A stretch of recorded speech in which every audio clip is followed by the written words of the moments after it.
is Jennifer. Thank you for joining me as we take a walk through the recipes that have built the culinary foundation of my family. Good morning. The recipe that we're going to do today is orange nut bread. And while I am zesting an orange, I want to talk a little bit about generational recipes. One of the challenges occasionally with generational recipes is that you may not have made them. In the case of this recipe, my mother and her sister-in-law had enjoyed this nut bread. My mother asked for the recipe, wrote it down. And one of the things that was interesting when I got to it and read it is that while it says it's orange nut bread, there's not a nut in the recipe, which tells me that clearly my mom knew what she was doing and knew to put nuts in it. She also knew the directions, but she did not include those directions in the recipe itself. So you had to make a few guesses. Right now, I'm taking the zest of this orange and I'm going to put it into a small countertop food processor along with 1 cup of raisins.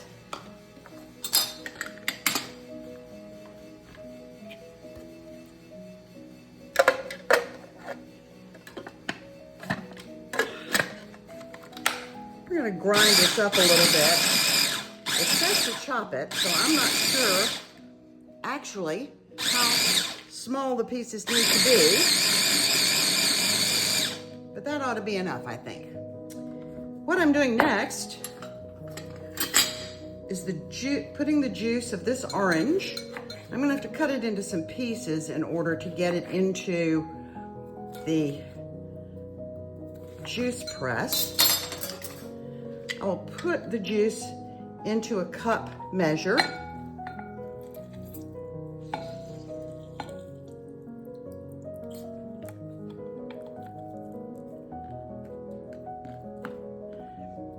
When the orange has been juiced and all of the juice put into the cup, I will fill the cup up to its top with boiling water.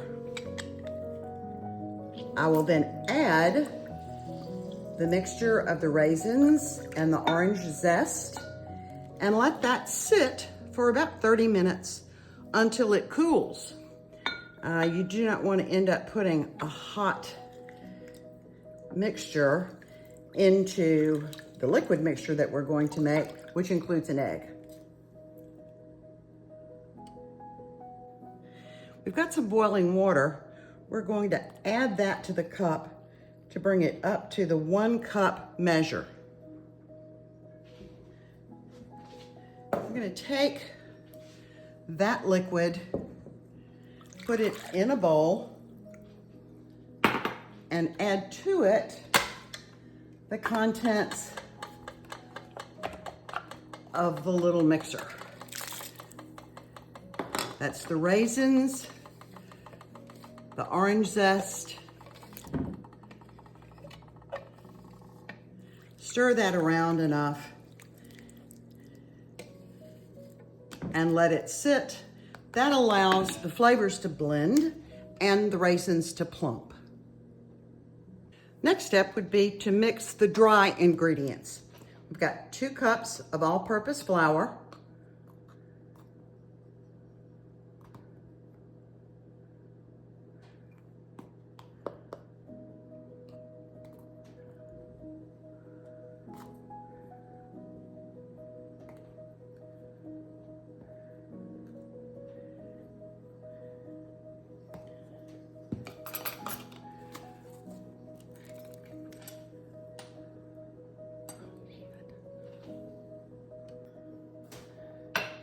Gonna add a 1/2 teaspoon of salt, 1/2 teaspoon of baking powder, and 1 full teaspoon of baking soda. Let's mix that around and we're gonna set the dry ingredients aside while we mix together some of the wet ingredients. we're going to take 1 egg,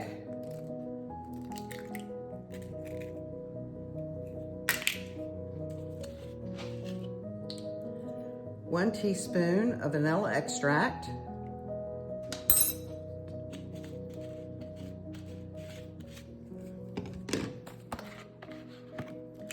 2 tablespoons of vegetable oil,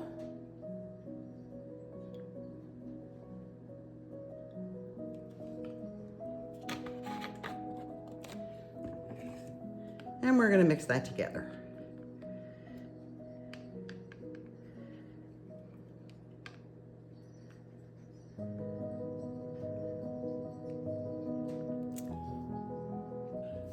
To the egg mixture, we're going to add 1 cup of sugar, granulated sugar,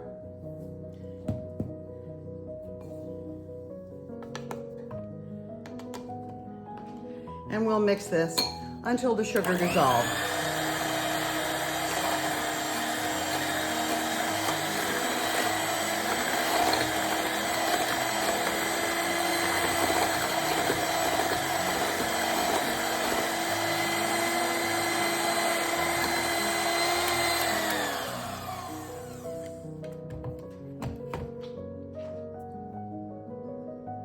We've let our fruit mixture and orange juice cool off.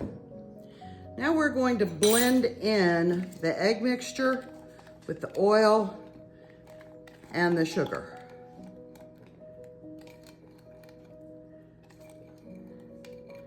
Make sure that you get all of that out of the bowl that you can. And using the hand mixer, we're going to blend this together.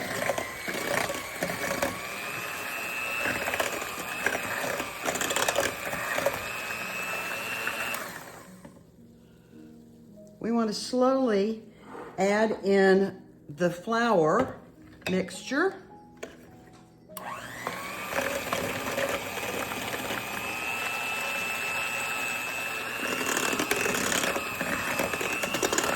Being sure that we don't overmix. Mixing too much encourages the gluten in the flour to develop, and that will make your bread significantly more dense.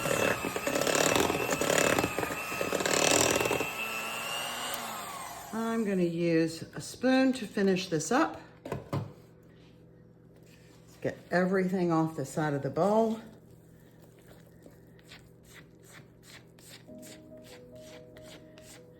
Now for the ingredient that was missing from the original recipe, which is nuts. I'm taking about a 1/2 cup of chopped pecans. Now maybe a little more than 1/2 cup because I like things with a little bit of nut in it. And I'm going to fold the nuts into the batter.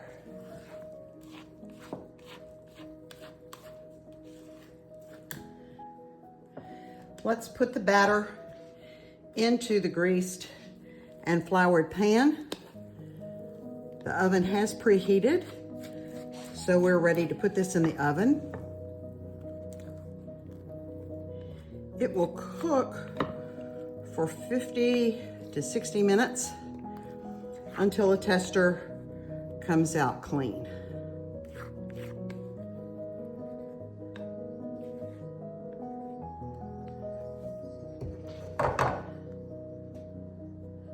Clean up the edge there so it doesn't burn too much. Okay, let's put it in the oven. We'll see you when it's done. Well, the orange nut bread is out of the oven. It's cooled and sliced. It really looks good to me. If you try the recipe, please let us know how you like it in the comment box below. Let's keep cooking.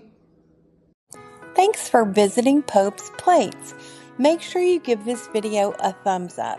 Click the notification bell so that you'll know when we have new videos available. And make sure you subscribe to our channel if you haven't already. Until I see you again, let's get cooking.